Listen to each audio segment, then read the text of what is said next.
Bonjour à tous et bienvenue sur cette vidéo où je vais vous présenter les titres auxquels j'ai pensé pour notre book club. Pour rappel, chaque mois je vous propose un thème différent, 2 titres et vous votez pour le titre qui vous plaît le plus. Le vainqueur sera notre lecture du mois. Je vous propose de voter jusqu'au mois de décembre. Alors ça peut paraître loin, mais comme je voulais vous proposer un planning sur l'année pour les personnes qui ne souhaitent nous rejoindre que de temps en temps, si jamais c'est pas très clair, vous avez la vidéo de présentation du book club qui est de toute façon en IGTV. Je n'ai lu aucun des titres que je vais vous présenter, j'en ai pris des qui avaient des bonnes critiques, je me suis dit on va essayer de maximiser nos chances de passer un bon moment. Et donc on commence tout de suite avec le mois de février et la romance, c'est le thème qui est le plus revenu et ça tombait à pic pour février et la Saint-Valentin évidemment. Le premier titre que je vous propose pour le thème de la romance c'est Le restaurant de l'amour retrouvé d'Ogawa Ito. Une jeune femme de 25 ans perd la voix à la suite d'un chagrin d'amour, revient malgré elle chez sa mère, figure fantasque vivant avec un cochon apprivoisé, et découvre ses dons insoupçonnés dans l'art de rendre les gens heureux en cuisinant pour eux des plats médités et préparés comme une prière. Rinko cueille des grenades juchées sur un arbre, visite un champ de navets enfoui sous la neige, et invente pour ses convives des plats uniques qui se préparent et se dégustent dans la lenteur en réveillant leurs émotions enfouies. Un livre lumineux sur le partage et le don, à savourer comme la cuisine de la jeune Rinko, dont l'épice secrète est l'amour. En deuxième titre, je vous propose Mon désir le plus ardent de Pete Fromm. Maddie s'était jurée de ne jamais sortir avec un garçon du même âge qu'elle, encore moins avec un guide de rivière. Et puis, elle rencontre Dalt et plus rien ne compte. À 20 ans, Maddie et Dalt s'embarquent dans une histoire d'amour absolue et explosive. Mariés sur les berges de la Buffalo Fork dans le Wyoming, ils vivent leur passion à 100 à l'heure et partent créer leur entreprise de rafting dans l'Oregon. Très vite, ils décident de fonder une famille. Mais l'enfant qu'ils désirent de tout leur cœur tarde à venir. Un jour, alors que Dalt est en expédition en Mongolie, Maddie apprend une nouvelle qui bouleverse son existence. En mars, je vous propose qu'on se penche sur un roman policier, le deuxième thème qui est le plus revenu, et pour ça je vous propose Nymphéa noire de Michel Bussy. Le jour paraît sur Giverny. Du haut de son moulin, une vieille dame veille, surveille, le quotidien du village, les quarts de touristes, des silhouettes et des vies. 2 femmes en particulier se détachent. L'une, les yeux couleur Nymphéa, rêve d'amour et d'évasion. L'autre, 11 ans, ne vit déjà que pour la peinture. 2 femmes qui vont se trouver au cœur d'un tourbillon orageux, car dans le village de Monet, où chacun est une énigme, où chaque âme a son secret, des drames vont venir diluer les illusions et raviver les blessures du passé. Le deuxième titre que je vous propose, il va y avoir vraiment beaucoup de fois propose dans cette vidéo, ça va être l'enfer. Le deuxième titre auquel j'ai pensé, c'est Mon territoire de Tess Sharp. Fille unique de Duke McKenna, le plus brutal baron de la drogue de ce coin de Californie, Harley a toujours été à bonne école. Les fusillades pour berceuses, les guerres de gang pour contes de fées. Tandis qu'à l'aube de la vingtaine, d'autres jeunes filles vivent le grand amour, cette tireuse hors pair, elle, n'y a pas droit. Héritière d'une vengeance qui ne lui appartient pas. Comment s'affranchir en femme puissante de la violence? Comment imposer face aux hommes son territoire? Si tu veux la paix, prépare la guerre. En avril, ce sera une lecture fantastique et pour cela, je vous propose Les sorcières de Northampton de Mélissa Delacruz. Johanna Beauchamp vit avec ses filles Ingrid et Freya à Northampton, à la pointe de l'île de Long Island. Elles y mènent une vie en apparence paisible. En réalité, les 3 femmes sont de puissantes sorcières.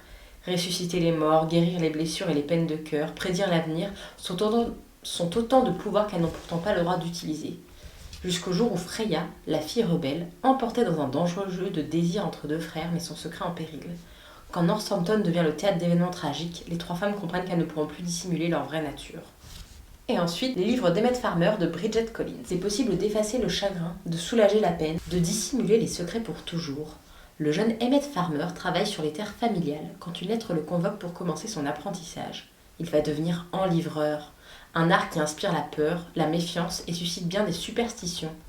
Sous l'œil attentif de Sérédith, son maître, Emmett apprend peu à peu à confectionner de magnifiques ouvrages destinés à préserver un trésor unique, les souvenirs. Le passé, désormais enivré, sera conservé à l'abri des regards dans un caveau afin que tout soit oublié, même les secrets les plus terribles. Un jour, Emmett fait une découverte troublante. L'un de ses livres porte son nom. En mai, on se tournera vers une lecture contemporaine. Et pour cela, j'ai pensé à Une évidence de Agnès Martin-Lugan. Reine mène une vie heureuse qu'elle partage entre son fils de 17 ans et un métier passionnant. Une vie parfaite si elle n'était construite sur un mensonge qui, révélé, pourrait bien faire voler son bonheur en éclats. Faut-il se délivrer du passé pour écrire l'avenir? En deuxième titre, j'ai pensé à Arcadie d'Emmanuel Bayamak Tam. Sarah et ses parents ont trouvé refuge en zone blanche, dans une communauté libertaire qui rassemble des gens fragiles, inadaptés au monde extérieur, tels que le façonnent les nouvelles technologies, la mondialisation et les réseaux sociaux. Tendrement aimée, mais livrée à elle-même, Farah grandit au milieu des arbres, des fleurs et des bêtes. Mais cet Éden est établi à la frontière franco-italienne, dans une zone sillonnée par les migrants. Les portes du paradis vont-elles s'ouvrir pour les accueillir? En juin, je vous propose qu'on lise un de mes genres préférés, les romans historiques, et pour cela, je vous propose Le fil rompu de Céline Spierer. Ethan, un adolescent new-yorkais, assiste impuissant à l'implosion de sa famille, abandonnée par son père. Il se lie avec sa voisine, Madame Janick, qui lui dévoile l'histoire de sa famille, qu'elle a toujours tue. En 1913, sa mère se découvre enceinte et fuit la Pologne pour New York, où elle rencontre Isaac, un parrain de la pègre qui s'éprend d'elle et accepte d'élever l'enfant. Ou alors, Mot entre mes mains de Guinevere Glasfjord. Quand Helena John van der Stroom arrive à Amsterdam pour travailler chez un libraire anglais, la jeune femme, fascinée par les mots, a appris seule à lire et à écrire. Son appétit pour la vie et sa soif de connaissance trouveront des échos dans le cœur et l'esprit du philosophe René Descartes. Mais dans ce XVIIIe siècle d'ombre et de lumière, où les penseurs sont souvent sévèrement punis, où les femmes n'ont aucun droit, leur liaison pourrait les perdre. Descartes est catholique, Helena protestante. Il est philosophe, elle est servante. Que peut être leur avenir? À partir d'une histoire d'amour avérée et méconnue, l'auteur dresse le portrait fascinant d'une femme lumineuse en avance sur son temps. En juillet, pour l'été, je vous propose de retrouver votre enfant intérieur avec une lecture jeunesse. Et je vous propose Alma de Timothée de Fombelle, 1786. Quittant la vallée d'Afrique qui la protégeait du reste du monde, Alma, 13 ans, part seule à la recherche de son petit frère disparu. Pendant ce temps, à La Rochelle, le jeune Joseph Mars embarque clandestinement sur la Douce Amélie, l'imposant navire de traite du cruel capitaine Gardel. Il est en quête d'un immense trésor, mais c'est Alma qu'il va découvrir. Bien, le château de Hurle de Diana Wynne-Jones. Au cœur de la contrée magique d'Ingari, dans le charmant village de Marché aux Copeaux, Sophie s'ennuie. Seule dans sa chapellerie, elle a accepté son destin d'aînée de la famille et de vivre dans l'ombre de ses sœurs, résignée ainsi à un avenir routinier. Après tout, tel est l'usage. Lorsqu'un beau jour, la jeune fille a le malheur d'offusquer la sorcière des steppes, celle-ci lui dérobe 60 ans de sa vie, la laissant vieille et démunie. Cherchant désespérément un moyen de briser le sortilège, la jeune chapelière sera amenée à pactiser avec le démon du feu, Calcifère. Vivant dès lors dans un étrange château ambulant dont les secrets restent entiers, Sophie entame une extraordinaire aventure à la recherche de sa jeunesse volée, prête à reprendre en main son destin. Un périple jalonné de dangers et de rencontres hautes en couleurs. En août, j'ai pensé qu'on pourrait se tourner vers une non-fiction et donc vers un essai. Je sais que ça va pas plaire à tout le monde, mais c'est un genre comme un autre et ça peut être intéressant, encore une fois, de lire du coup de la non-fiction. J'ai donc pensé à Moi les hommes, je les déteste de Pauline Armange, un livre qui a beaucoup fait polémique à sa sortie et du coup ça m'a beaucoup intriguée et je me dis que ça peut être, du coup, j'ai cassé le stylo. Et du coup, je me suis dit que ce serait très intéressant de le découvrir. Et si les femmes avaient de bonnes raisons de détester les hommes, et si la haine des hommes était un chemin joyeux et émancipateur? Dans ce court essai, Pauline Armange défend la misandrie et entend lui redonner ses lettres de noblesse, un livre féministe et iconoclaste. Ou alors Beauté fatale, les nouveaux visages d'une aliénation féminine de Mona Chollet. La tyrannie du look affirme aujourd'hui son emprise pour imposer la féminité la plus stéréotypée. Décortiquant presse féminine, discours publicitaires, blogs, séries télévisées, témoignages de mannequins et enquêtes sociologiques, Mona Chollet montre dans ce livre comment les industries du complexe mode beauté travaillent à entretenir, sur un mode insidieux et séduisant, la logique sexiste au cœur de la sphère culturelle. Le corps féminin est sommé de devenir un produit, de se perfectionner pour mieux se vendre. Un esprit absent dans un corps-objet, tel est l'idéal féminin contemporain. En septembre, place à la bande dessinée, un genre que j'adore mais que je prends pas assez le temps de découvrir. Et pour cela, j'ai pensé à 2 titres très différents, avec À peu presque de Marc Dubuisson. Questions relatives au sexisme, au racisme, à l'écologie s'invitent dans des moments historiques où elles auraient pu émerger, créant un décalage incongru mais bien pertinent. On y croise Christophe Colomb, des Vikings, des Égyptiens, des chevaliers, et des thèmes tels que le street art des cavernes ou le quotidien d'une influenceuse mode à la cour de Versailles. Bref, un livre universel. Ou alors dans un genre vraiment différent, Tant pis pour l'amour de Sophie Lambda. Quand Sophie rencontre Marcus, elle tombe amoureuse en 48 heures. Elle qui était si cynique en amour, cette fois, elle y croit. Sauf qu'il se révèle vite étrange. Sophie a alors besoin de comprendre ce qui ne va pas. Confronté à ses mensonges et ses incohérences, il a des réactions violentes, des excuses pour tout et arrive à sortir de chaque impasse. Mais jusqu'à quand? Sophie aime un manipulateur narcissique. En octobre, Halloween, qui dit Halloween dit thriller, donc je vous propose un thriller évidemment. Je vous laisse donc le choix entre Je ne t'oublie pas de Sébastien Didier. Un seul SMS aura suffi à faire basculer la vie de Marc Vasseur, un SMS de rupture. Mais pourquoi sa femme quitterait-elle du jour au lendemain une famille et une vie en tout point idyllique? L'enquête piétine. 3 mois après la disparition de Sandra, Marc reçoit un message accompagné d'une photo, celle d'une jeune fille qu'il n'a jamais vue mais qui arbore un médaillon. Ce bijou, il le reconnaît, il en est sûr, c'est celui que portait Sandra. Celui qu'elle ne quittait jamais. Que fait-il au cou de cet inconnu? Marc lance alors ses dernières forces à la recherche de cette fille, et c'est d'un voyage au plus profond de la noirceur de l'âme humaine qu'il attend. Ou alors l'énigme 622 de Joël Dicker. Une nuit de décembre, un meurtre a lieu au palace de Verbier dans les Alpes suisses. L'enquête de police n'aboutira jamais. Des années plus tard, au début de l'été 2018, lorsqu'un écrivain se rend dans ce même hôtel pour y passer des vacances, il est loin d'imaginer qu'il va se retrouver plongé dans cette affaire. Que s'est-il passé dans la chambre 622 du palace de Verbier ? En novembre, je vous propose qu'on se tourne vers un drame. Alors, à première vue, ça ne fait pas rêver, mais en général, ça fait des très très bons livres. Je vous laisse le choix entre Fleur captive de Virginia C. Andrews. À la mort de son mari, Corinne retourne dans la demeure parentale en compagnie de ses 4 enfants.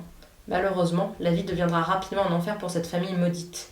Pour de sombres histoires d'héritage, l'existence des enfants doit rester cachée aux yeux du père de Corinne avec lequel elle est brouillée. Sa mère, pour sa part, se montre vindicative et terrible envers eux. Sous couvert de les préserver, elle les séquestre dans le grenier, avec à peine de quoi subsister.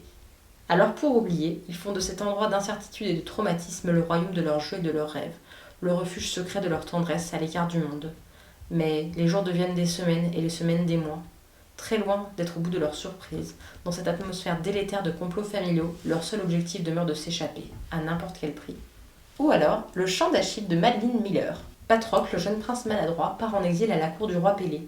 Il y rencontre Achille, son exact contraire, doué pour tout ce qu'il entreprend. Malgré leurs différences, les 2 jeunes hommes deviennent inséparables. Le destin les mène à la guerre de Troie. La violence des dieux et des hommes fera de leur histoire un drame. Et bien sûr, pour terminer l'année, je vous proposerai une lecture de Noël. Et pour cela, j'ai pensé à Vous faites quoi pour Noël de Karen Pont. Plongez Pauline dans une fête de Noël très arrosée au bureau, pimentée d'un dérapage torride dans le parking de son immeuble avec Hervé, l'assistant du DRH. Ajoutez un enregistrement de vidéosurveillance et vous comprendrez que Pauline peut dire adieu à ses vacances pépères, genre sieste en pyjama licorne. L'urgence, se rapprocher de celui qui détient la vidéo si compromettante pour sa réputation, le séduisant gardien de son immeuble. Celui-ci lui propose un marché, en tout bien tout honneur. Pauline n'a d'autre choix que d'accepter, mais c'est-elle vraiment ce qui l'attend ? Ou alors, Laisse tomber la neige de Cécile Chaumin. Le jour où tout a commencé ? Celui où je me suis embourbée dans la neige en pleine nuit, à 600 km de Paris, après avoir été plaquée devant l'hôtel. La Reine des Neiges, c'était moi, version robe en lambeaux et pieds gelés.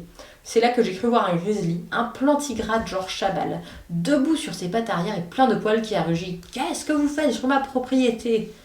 Hurrah, il y avait un habitant dans ce coin perdu. J'ai avisé la propriété. En fait, c'était un vieux chalet. Mais si je ne voulais pas mourir de froid, j'avais intérêt à convaincre l'autochtone de m'héberger pour la nuit. On se retrouvera aussi pour des rendez-vous supplémentaires pour des livres en anglais en avril, juillet et octobre. Et les 3 titres que je vous propose, The Ichabod de J.K. Rowling en avril. En juillet, je vous propose The Magpie Society de Zoé Sugg et Amy McCulloch. Et enfin pour octobre, Pumpkinheads de Rainbow Rowell et Faith Erin X. Si vous voulez revoir tout ça à tête reposée, je vous ai fait un article de blog, je vous laisse le lien en bio avec tous les titres, tous les résumés. Bref, j'ai essayé de faire ça bien. Pour voter, rien de plus simple, vous pouvez me laisser un commentaire sous cette vidéo, sous mon article de blog, ou alors répondre à mes stories à la une qui s'appelle Book Club. Je vous laisse à peu près une semaine pour voter et ensuite j'établirai le planning de nos lectures de l'année. Et ensuite, on pourra commencer notre lecture de février. J'espère que ces titres vous plairont et que vous trouverez votre bonheur. J'attends vos retours avec impatience et je vous dis à très vite.